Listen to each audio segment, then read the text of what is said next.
Armsad sõbrad, tänasega me astume kiriku aastas uude aega. Seda nimetatakse eelpaastu ajaks. Need on 3 pühapäeva ja nende vahele jäävad nädalapäevad enne tuhkapäeva, mil algab paastuaeg, mis on mõeldud ettevalmistuse ajana suureks pühaks, Kristuse ülestõusmise pühaks. Niisiis, eelpaastuaeg on ettevalmistusaeg selleks tõeliseks ettevalmistusajaks. Paastuaja keskseks mõtteks on keskendumine Kristuse kannatustele, surmale ja ülestõusmisele. See tähendab sellele, mida Jumal on teinud oma ainusündinud pojas meie heaks. Paastumise juurde kuulub kahtlemata ka see, et meie midagi teeme, me loobume millestki ja me peaksime seda tegema Kristuse eeskujul, mitte lihtsalt niisama loobumise pärast, vaid millegi või veelgi enam kellegi heaks, aga keskmes on ikkagi see, mida Jumal on meie heaks teinud Jeesuses Kristuses, oma pojas, meie õnnistegijas. See ettevalmistusajaks on antud meile selleks, et me tõepoolest suudaksime paastuaega pühitseda nõnda, et see tooks au Jumalale ja et see tooks kasu ka hingedele, nii meie enda hingele kui teiste inimeste hingedele, kes on meie ümber. Niisiis kasutagem seda aega ja nagu ma juba ütlesin, eeskätt selleks, et pöörata oma pilgud Kristusele, kes on andnud kõik ja teinud kõik meie heaks, selleks, et meie võiksime pärida igavese elu ja õndsuse Jumala juures, seal oma taevasel kodumaal, kuhu me loodame kord Jumala armu läbi jõuda. Meie tänase epistli leiame apostel Pauluse kirjast Filiplastele, selle kirja 3. peatükist. Filippi kogudust on vahetevahel nimetatud apostel Pauluse lemmikkoguduseks ja tõepoolest oma kirjas ta pöördub nende poole väga soojalt ja nähtava sümpaatiaga, aga see ei tähenda, et ta ei ütleks neile siin-seal ka karme sõnu, et ta neid ei hoiataks ega manitseks. Vastupidi, ta teeb seda ja sedagi muidugi armastuse pärast. Selleks, et need, kellele see kiri on adresseeritud, mitte ainult tollased Filippi koguduse liikmed, vaid ka meie, võiksime saada kätte selle taevase armu päranduse, mille Jumal tahab meile kinkida. Apostel Paulus teab, et ka tema ise on alles teel selle poole. Ta ei ole veel sugugi päral, ta ei ole veel sugugi valmis ja just sellest ta meile tänases epistlis ka kõneleb, alustades, aga just nimelt sellest, mida ma ütlesin ennist, et me peame vaatama, me peame keskenduma Kristusele. Me peame mõtlema sellele, mida Jumal on temas meie heaks teinud, meile kinkinud, mitte sellele, mida meie teeme või oleme saavutanud. Selle kohta on Paulusel öelda, selle viimase kohta, mida meie oleme saavutanud või mida tema on saavutanud, milleks temal justkui oleks liha poolest, nagu ta ütleb, õigus. Nende asjade kohta on Paulusel öelda üsna karme sõnu. Aga kuuleme siis, mida Paulus ise meile tänases epistlis kõneleb. Ta ütleb nii. Mis mulle oli kasuks, seda ma olen arvanud kahjuks Kristuse pärast. Jah, enamgi. Ma pean kõike kahjuks Issanda Kristuse Jeesuse kõike ületava tunnetuse kõrval. Tema pärast olen ma minetanud kõik selle ja pean seda pühkmeiks, et saada kasuks Kristust. Ja et mind leitaks tema seest, ega oleks mul oma õigust mis tuleb seadusest, vaid see õigus, mis tuleb Kristusesse uskumisest. See, mille Jumal annab usu peale. Ma püüan ära tunda teda ja tema ülestõusmise väge ja tema kannatuste osadust, saades tema surma sarnaseks, et ma kuidagi jõuaksin ülestõusmisele surnuist. Mitte, et ma selle oleksin saanud või oleksin juba täiuslik, aga ma püüan kätte saada seda, mille pärast Kristus Jeesus on minu kätte saanud. Vennad, ma ei arva endast, et ma selle olen kätte saanud. Ühte aga ma ütlen, ma unustan kõik, mis on taga ja sirutun ees oleva poole. Ma püüdlen sihtmärgi poole, Jumala üleva kutsumise võidu hinna poole Kristuses Jeesuses. Nii kirjutab apostel Paulus. Aga enne kui ma neid sõnu kommenteerin, ma tahan lugeda siit samast kirjast Filipplastele sellest samast 3. peatükist veidi eespoolt, kus Paulus räägib sellest, mille ta on, nagu ta ütleb, selja taha jätnud, mille ta on lausa pühkmeiks arvanud. Ta ütleb nii, sest ümber lõigatud oleme meie, kes Jumalat teenime vaimus ja kiitleme Kristusest Jeesusest ega looda päritolu peale. Kuigi mul võiks olla lootust ka päritolu tõttu. Kui keegi teine arvab, et temal võib olla lootust päritolu tõttu, siis minul veel enam.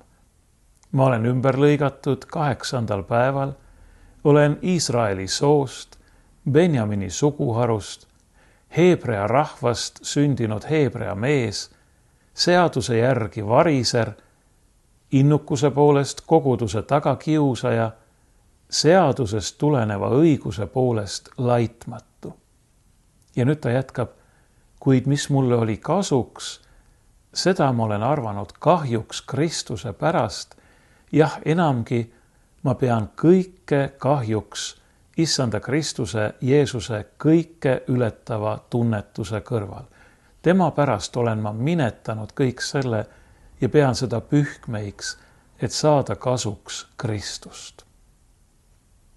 Kõik see, Pauluse päritolu, liha poolest, nii nagu kreekakeelses originaalis öeldakse. See, kes ta oli, see, mida ta oli saavutanud, see kõik ei olnud tema arvates midagi. Või õigemini, mitte lihtsalt, et see ei olnud midagi, vaid ta arvab selle isegi kahjuks või nagu oleks ehk täpsem tõlkida kahjumiks. Paulus kasutab siin majandusest või raamatupidamisest tuntud mõisteid, kahjum ja kasum. Ja ta ütleb, et see, mida ta siiamaani on arvanud kasumiks, on tegelikult osutunud kahjumiks. See on tegelikult üsna keeruline olukord. Kui me mõtleme selle peale, et kellelgi on mingi ettevõte ja see, mida ta on arvanud kasumiks, see, mille ta on kirjutanud plusspoolele, on justkui kogemata mingi vea tõttu osutunud olevat vales kohas, valel real või vales lahtris. Tegelikult on see kahjum, tegelikult on see puudujääk.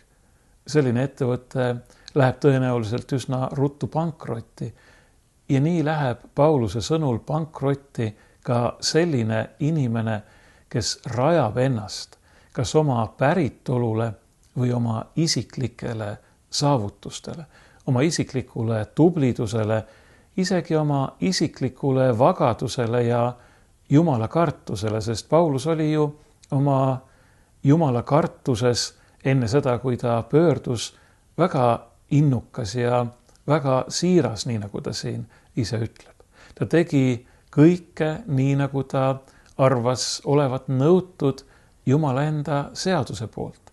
Ja meil ei ole mingit põhjust kahelda selles, et ta räägib siin tõtt. Et ta tõepoolest tegi seda. et ta võis inimlike ja isegi Jumala seaduse kohaste mõõdupuude järgi olla üsna lähedal sellele, mida me võiksime nimetada inimlikuks täiuslikkuseks. Aga see kõik ei ole mitte ainult ei midagi, vaid see on kahjum. See on kahjulik, see on hukatuslik. Kuidas see saab nii olla? Kas seadus ja seaduse täitmine on siis midagi halba? Paulus ei räägi sellest pikemalt siin Filippi kirjas, aga näiteks kirjas roomlastele vastab ta just nimelt sellele küsimusele, öeldes, et ei, seadus ei ole halb. Seadus on hea. Ka seaduse täitmine on hea. Aga kui me püüame rajada oma õigust ja oma õndsuse lootust sellele, kuidas meie täidame seadust või mida meie teeme, siis me oleme määratud hukkuma. Sest parimalgi puhul me ei suuda seda teha täiuslikult. Aga Jumala juures võib püsima jääda ainult see, mis on täiuslik. Nii nagu apostel Johannes ütleb, et Jumal on valgus ja temas või tema juures ei ole miskit pimedust, ei ole mingisugust pimeduse raasugi. Ja kui meie tahame elada igavesti, kui meie tahame olla Jumala juures, siis see tähendab, et ka meie peame olema täiuslik valgus. Kuidas me seda saaksime, kuidas me seda suudaksime, kas keegi meie hulgast julgeb öelda, et ta on juba täiuslik või et ta kohe-kohe saab, et tema ongi valgus. Jeesus ütleb meile küll, teie olete maailma valgus ja ootab, et inimesed meie häid tegusid nähes annaks au Jumalale, meie Isale taevas, aga Jeesus mõtleb seda hoopis teistmoodi kui siis, kui ta ütleb, et tema on maailma valgus, sest tema on täiuslik. Tema on tõeline Jumal, kes on saanud inimeseks, ta on laitmatu, puhas, veatu ja ilma patuta, aga meie ei ole. Meie ei ole täiuslikud, meie ei ole iseenesest täiuslik valgus ja isegi siis, kui Jeesus ütleb, et inimesed meie häid tegusid näevad ja me justkui oleme valgus, maailma valgus, siis ta ütleb, et seda nähes nad annaksid au teie Isale, kes on taevas. See tähendab, et see ei ole tegelikult mitte meie valgus, vaid see on Jumala valgus. Ja nii ei ole see ka mitte meie õigus, mis võiks meid päästa ja meile taevase pärandi tagada, vaid see on Kristuse õigus. See on õigus, mille kingib meile Jumal ise, meid õigeks mõistes, Kristuse pärast Kristuse peale vaadates ja meid temas oma armu läbi ka õigeks tehes, meid pühitsedes, meid valgustades ja valguseks muutes, meid tõepoolest muutes, uuendades, täiesti teistsuguseks tehes. Ja see on midagi, mida me ise ei suuda, mida me suudaksime sama vähe nagu Münchhausen ennast ja hobustama jalgade vahel juukse tutipidi soomülkast välja tõsta. See ei ole lihtsalt võimalik. Ja oma patu tõttu just nimelt sellises soomülkas me olemegi. Niisiis Paulus ütleb, et kõik see, mis on olnud, kõik see, mille peale ta võiks inimlikult loota, mille peale meie võiksime inimlikult loota, tuleb jätta selja taha. Mitte selles mõttes, et me peaksime loobuma seaduse täitmisest, et me peaksime loobuma püüdlusest elada nii, nagu on hea ja õige Jumala ees ja ka inimeste ees, vaid selles mõttes, et me rajaksime oma igavese elu ja pääsemise lootuse sellele. Sest kui me seda teeme, siis me eksime, siis me hukkume. Siis me oleme nagu inimesed, kes on uppumas ja rabelevad, aga keelduvad haaramast kinni neile sirutatud päästja käest. Jumal on meile selle käe sirutanud. Või õigemini ma natuke muudaksin seda võrdlust. Jumal on meist oma päästva käega juba kinni hakanud Jeesuse Kristuse inimeseks saamise läbi ja meie rabeleme ja katsume ennast tema käest lahti rabeleda, sest me kas ei usalda teda või me arvame, et me oleme ise nii kõvad mehed ja naised, et me saame hakkama küll ja siis me rabeleme ennast tema käest lahti ja rapsime seal vees ja viimaks upume. Selle asemel, et lasta ennast päästa. See on pilt, mida ma kasutlaksin, et seda apostel Pauluse mõtet siin illustreerida. Nii nagu tema kasutab selle illustreerimiseks võrdpilte raamatupidamisest või majandusest. Kes meist arvaks, et ta saab ennast rajada kahjumile, sest oma patuga me lisame päevast päeva endale võlga, endale puudujääki. Ainus võimalus sellest võlast, sellest puudujäägist lahti saada on Jumala arm ja andeks andmine. On see, et Jumal meid õigeks mõistab. Ja jumalik õigeks mõistmine, kuigi see võib kõla poolest sarnaneda sellele, kui keegi mõistetakse inimlikus kohtus õigeks, on tegelikult midagi hoopis muud.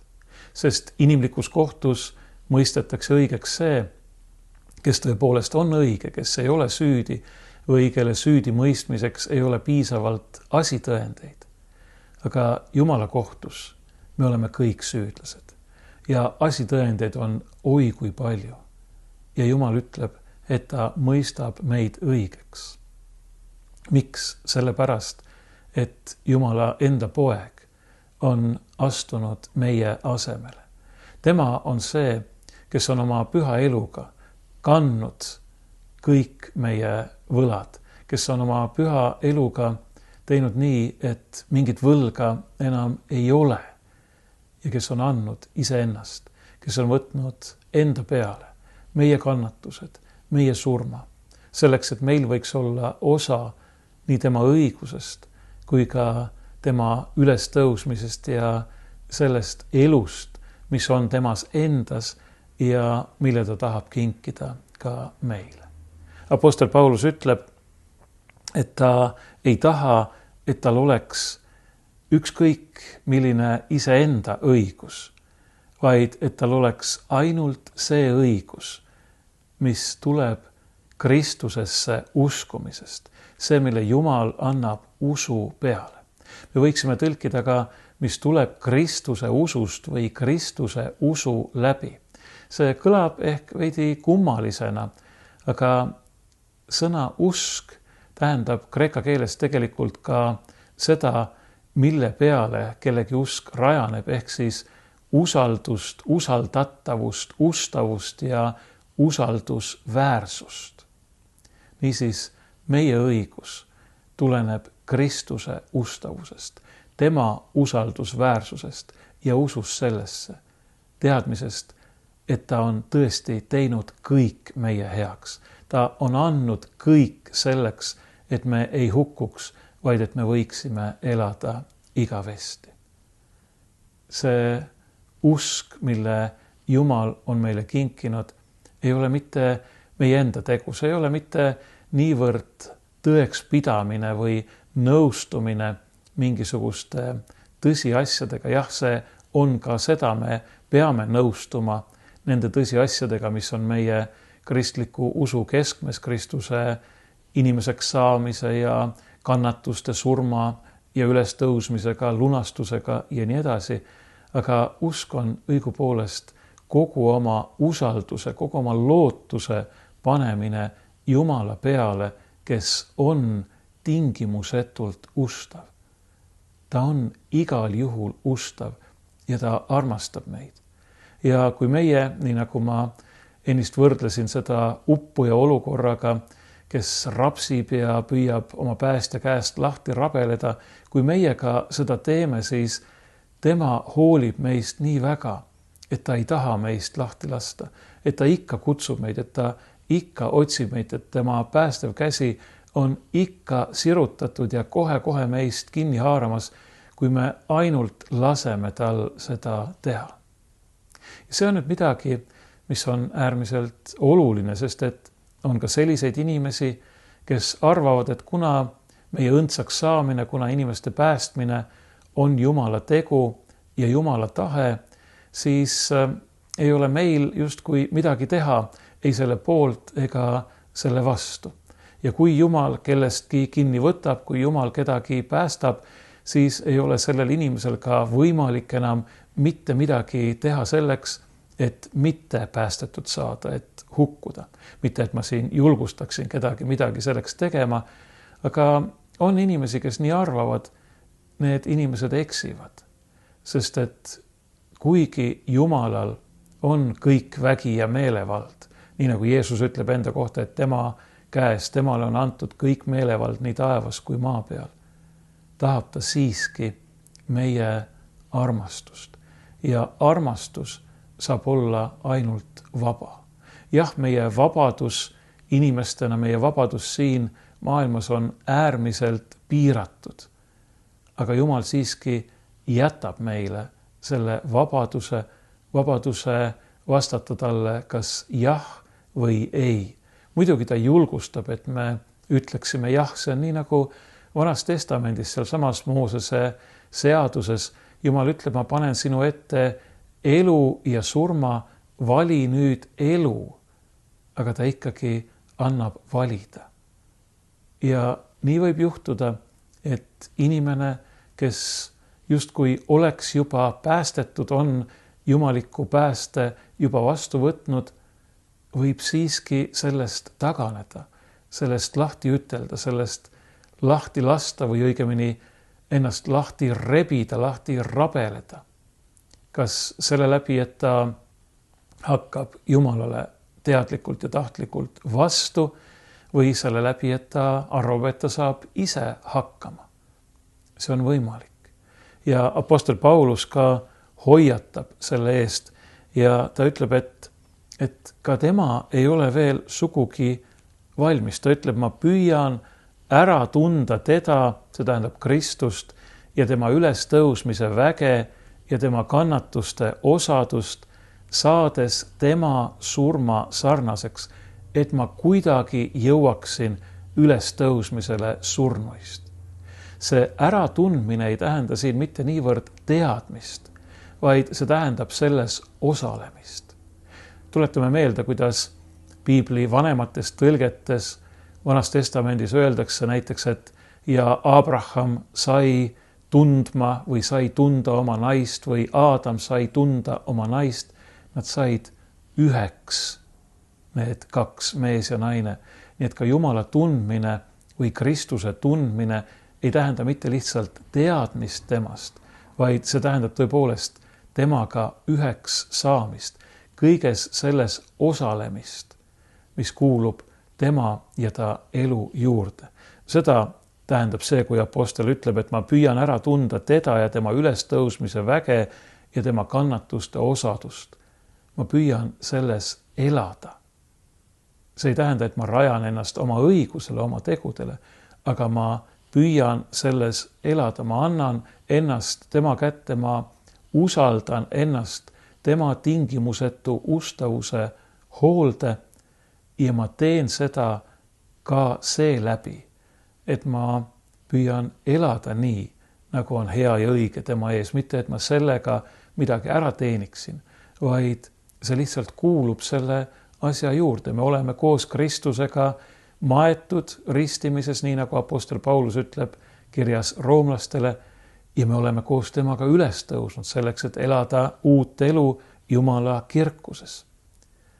Aga seda, mida me ootame, mille me loodame pärida Jumala armu kingitusena, ei ole me veel kätte saanud. Me ei ole veel lõplikult surnuist üles tõusnud. Me ei ole veel paradiisis seal taevases õndsuses.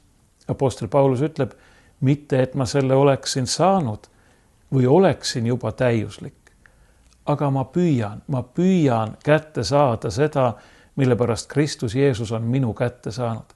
Ja selle all, kui ta siin räägib püüdmisest, kättesaamise püüdmisest, selle all ta mõtleb sellist, kuidas seda öelda, niisugust tagaajamist, nagu näiteks jahimees ajab taga jahilooma. Sõna, mida siin kreeka keeles kasutatakse, tähendab kellegi järele jooksma. Ma jooksen selle järele, et saada kätte seda, mille pärast Kristus Jeesus on minu kätte saanud. No mille pärast Kristus Jeesus on saanud kätte nii Pauluse kui meid kõiki? Selleks, et me võiksime pärida igavese elu ja õndsuse taevas. Ja nüüd apostel Paulus ütleb, et ta jookseb selle järele, ta püüdleb selle poole. Vennad, ma ei arva endast, et ma selle olen kätte saanud. See ei ole tal veel käes, ei olnud siis. Nüüd loodetavasti on. Ka meil ei ole see veel käes. Ühte aga ma ütlen, ma unustan kõik, mis on selja taga. Veel kord ta rõhutab seda. Ja sirutun ees oleva poole. Ma sirutun välja, te teate, kuidas vahel on, kui sa püüad midagi kätte saada. Näiteks puu otsas on üks õun kuskil kõrgel, seal ladva pool ja sa võtad redeli ja ronid selle redeli otsa ja siis sa sirutad ennast nii pikalt välja, et see kuidagi kätte saada. Tegelikult apostel Paulus kasutab siin ühte teist võrdpilti. Ta ütleb, ma püüdlen sihtmärgi poole, Jumala üleva kutsumise võidu hinna poole. Tegelikult oleks parem tõlkida auhinna poole Kristuses Jeesuses. Auhinna või võidu anni poole, nii nagu vanades eestikeelsetes tõlgetes öeldakse. Paulus kasutab siin võrdpilti jooksuvõistlusest. Sa jooksed, sa püüdled, eriti vanasti oli kombeks panna auhind kuhugi sinna nähtavale kohale, finišijoone lähedale. Iga jooksja teadis, ta nägi, mille pärast ta võistleb, ta püüdles, ta pingutas kõigest väest ja küllap me oleme näinud neid jooksu või suusavõistlusi, kus kaks võistlejat finišeerivad peaaegu korraga ja siis üks sirutab ette kas oma käe või suusatamise puhul näiteks oma jala, oma suusa, sirutab nii kaugele välja kui võimalik selleks, et olla see esimene, et see auhind, et see võiduand kätte saada. Sportlaste puhul on see muidugi nende oma pingutuse ja teenete vili, aga teistpidi ka mitte sellepärast, et ega see, et nad pingutavad ja püüavad ja tõepoolest treenivad ja on nii tublid, ega see ei tekita kuidagi seda auhinda. See auhind on ikkagi kellegi teise poolt välja pandud ja mõnes mõttes võib ka seda käsitleda kingitusena, kuigi selle nimel nad peavad väga palju vaeva nägema. See auhind, mida meie ootame, on igavene elu taevas. See ei ole meie tehtud, see ei ole meie teha. See ei ole isegi meie saavutada, sest Kristus on selle meile juba kätte võitnud.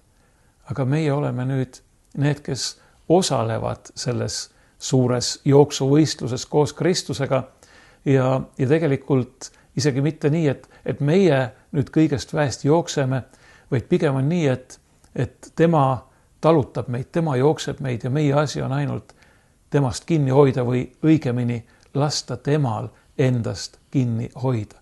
Lasta tal ennast aidata, lasta tal ennast päästa. Nii nagu apostel Paulus ütleb oma teises kirjas korintlastele, andke endid lepitada Jumalaga. No tehke seda ometi, laske ennast päästa, jätke maha see iseenese õigus, see lootmine oma tegudele, oma saavutustele, laske temal ennast päästa. Olge nagu lapsed, kes tänuliku meelega võtavad vastu kingitused, mis neile antakse. Jumal tahab meile kinkida kõik. Jumal tahab meile kinkida imelise õnne ja rõõmu täiuse taevas, sellel tõelisel kodumaal, kuhu me loodame jõuda, kust meie õnnistegija Jeesus Kristus ise tuleb, et meid sinna viia. Nii nagu apostel Paulus ütleb selles samas kirjas Filiplastele, selles samas 3. peatükis selle lõpus. Laskem endid lepitada Jumalaga, laskem endid päästa. Jätkem selja taha kõik see, mis meid kinni hoiab, mis meid mingisugustesse oma enese õiguse kammitsatesse paneb. võtkem vastu see, mida meile on tõotatud. See on imeline ja tõepoolest, tema on vankumatult ustav. Kui me ainult usaldame ennast tema kätte, kui me ainult sellest tema ustavusest lahti ei lase, siis ei ole meil midagi karta. Kuigi me praegu veel ei ole kohal, kuigi me praegu veel ei ole seda kõike, mida me ootame kätte saanud, me ei ole veel täiuslikud. Aga tema on teinud kõike täiuslikult, tema on kõik juba teinud. Ja meie asi on see ainult vastu võtta ja lasta temal ennast sinna finišisse viia, kus me selle võidupärja, selle auhinna kätte saame.